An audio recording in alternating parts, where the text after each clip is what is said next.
The topic of the Civil War is more relevant in Russia today than ever before.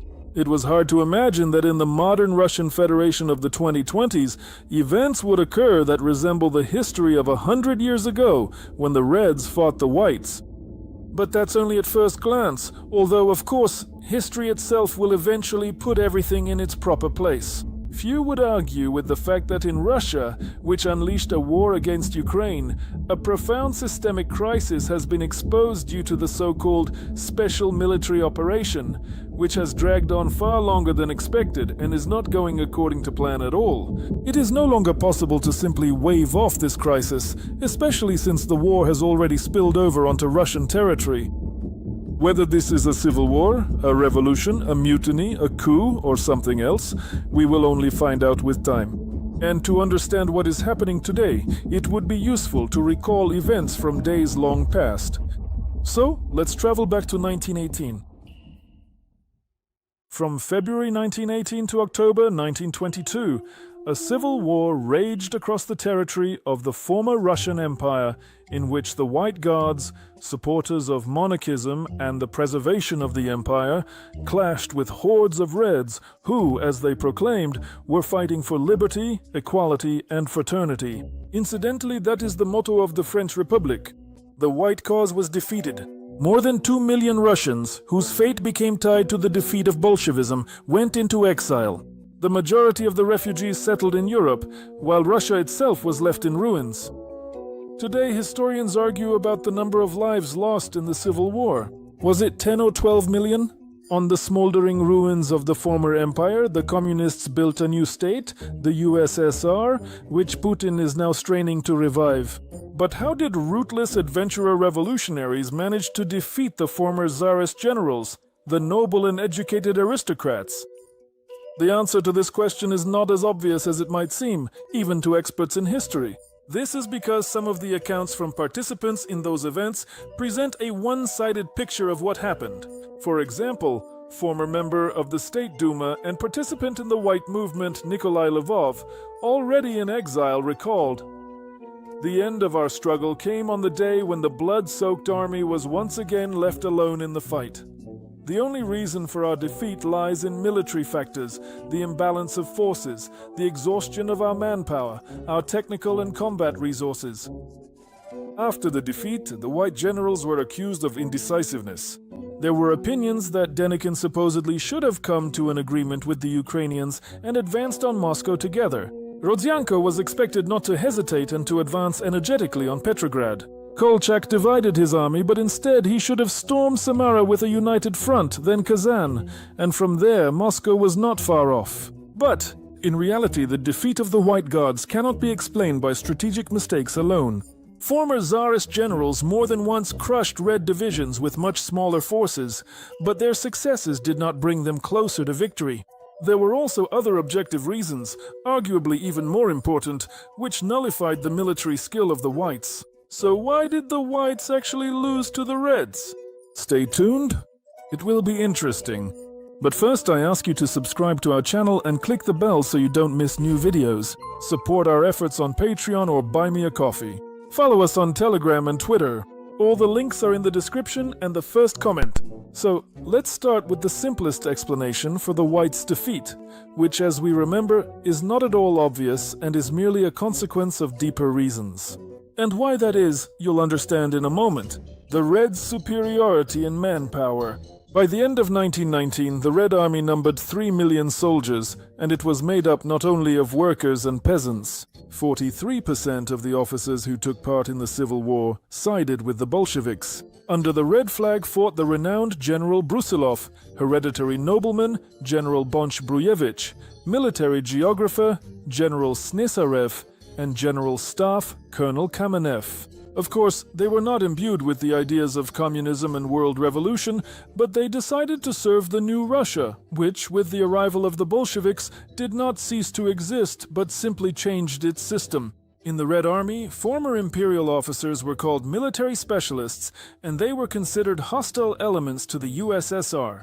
Just 12 years later, in 1931, most of these people were either executed or sent to labor camps. The situation in the White Armies was even worse. The first volunteers for the counter-revolutionary armed forces were grey-haired colonels and very young cadets and military school students. While fierce battles raged at the front and the white regiments lacked soldiers, in the rear cities, thousands of officers in dress uniforms escorted ladies to restaurants and theaters.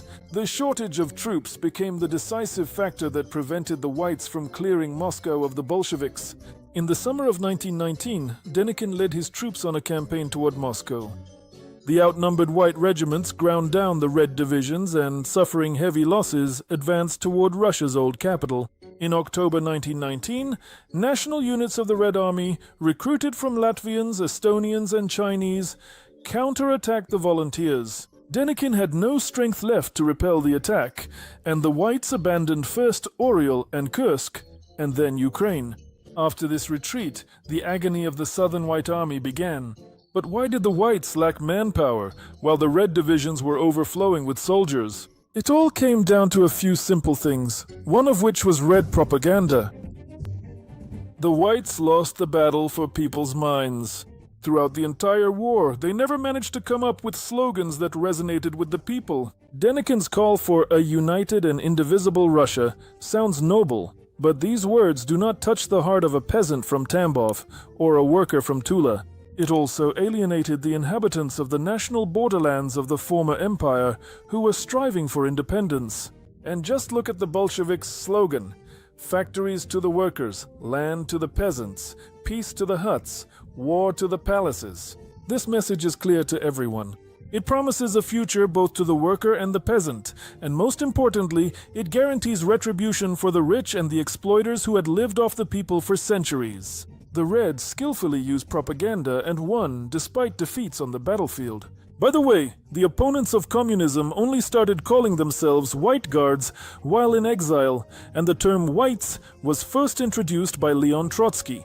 People were convinced that with Denikin and Wrangel not only the bourgeoisie would return, but also the Tsar. Although the counter-revolution never advocated for the restoration of the monarchy. Only once, in 1922 in Primory, did the Zemsky Sobor put forward the slogan, "For the Tsar." The Bolsheviks, on the other hand, had a new idea that appealed to the masses. Communism was the future, where everyone would surely be well-fed and at peace, while the monarchy was a decrepit past with priests, manor houses, and whips.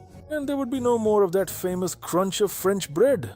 Despite the clear success of the Reds' slogans, the whites were in no hurry to form a competitive agenda. In response to the Bolshevik slogan, "Land to the peasants," the whites simply ignored the land question. The land question was the most pressing issue in the Russian Empire and concerned the peasants, who made up 86% of the population. One of the first decisions of the Soviet government was to adopt the decree on land. All land owned by landlords and the church was confiscated and transferred to the control of local peasant committees and councils. The leaders of the white movement did everything they could to avoid this issue, continually postponing its resolution.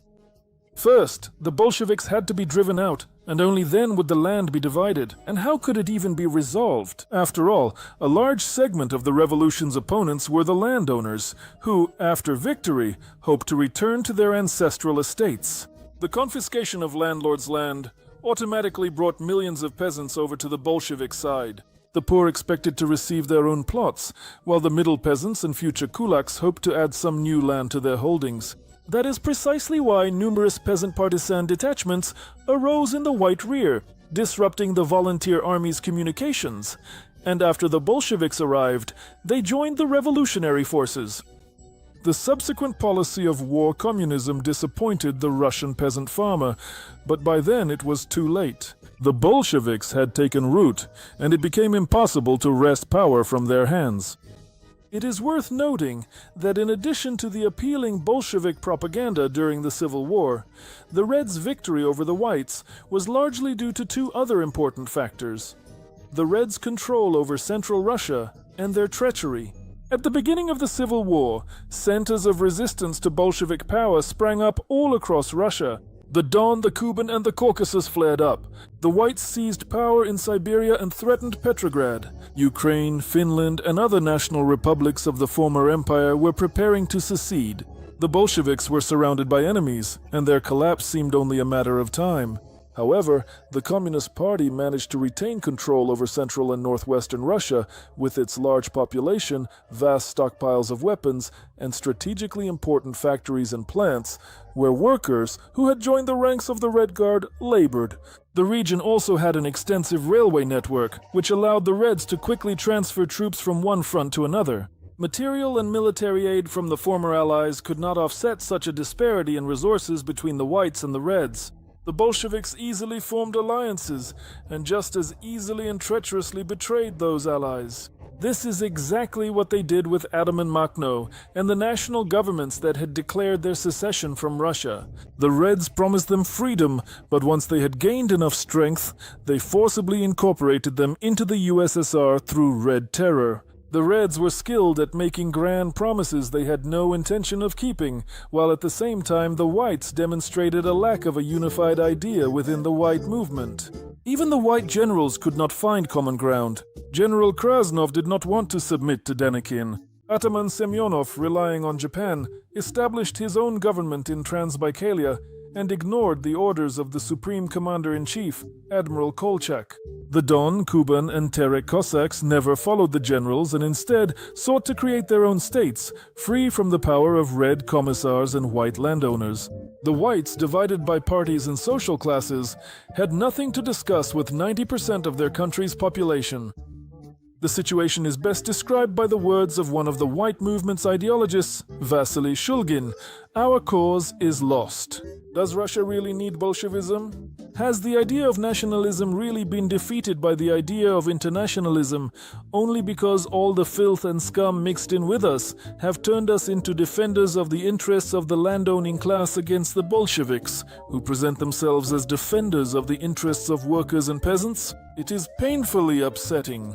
We lost only because we played badly, that's all. We rushed, we showed no political maturity, and we ruined a pure idea. The Bolsheviks were a monolithic united force, opposed by the fragmented forces of the counter-revolution. The Red leaders worked themselves to exhaustion. They broke down old foundations, came up with slogans, never left the front lines, and, relying on military specialists as best they could, directed the combat operations. The Bolsheviks skillfully manipulated the people and understood what promises to make to get them to follow. The Reds saw their goal and ignored any obstacles. With lies, treachery, terror, and brute force, they imposed their own order. And what was the result? Peasants and workers did not want to fight for the return of land, factories, and plants to their former owners, so they looked toward Red Moscow. Although they didn't really trust the Bolsheviks and sensed some kind of trickery, they definitely did not want to return to the old regime, let alone the Tsar. And the Whites weren't planning to offer anything new. In a memorandum addressed to Grand Duke Nikolai Nikolaevich, White officers wrote, "The Bolsheviks also did not capture the soul of the people, nor did they become a national phenomenon. But they far outpaced us in the speed of their actions, in energy, mobility, and their ability to coerce. With our old methods, old mentality, the old vices of military and civil bureaucracy, and Peter the Great's table of ranks, we could not keep up with them."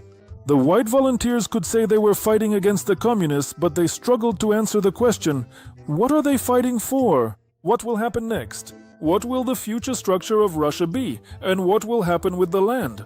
Hence the small number of volunteers and the forced mobilizations, which, by the way, also took place among the Reds. The two revolutions in Russia in 1917, the Civil War, and ultimately the formation of the man-eating Red Empire known as the USSR, this is a profound tragedy for 1/6 of the world's landmass and for the peoples who, by misfortune, became part of this foul Russian world, which even now still stirs its tentacles, writhing in prolonged death throes. The Whites lost in 1922, the Reds in 1991. I wonder, in what year will the Brown Russians lose? I'm sure they don't have much time left.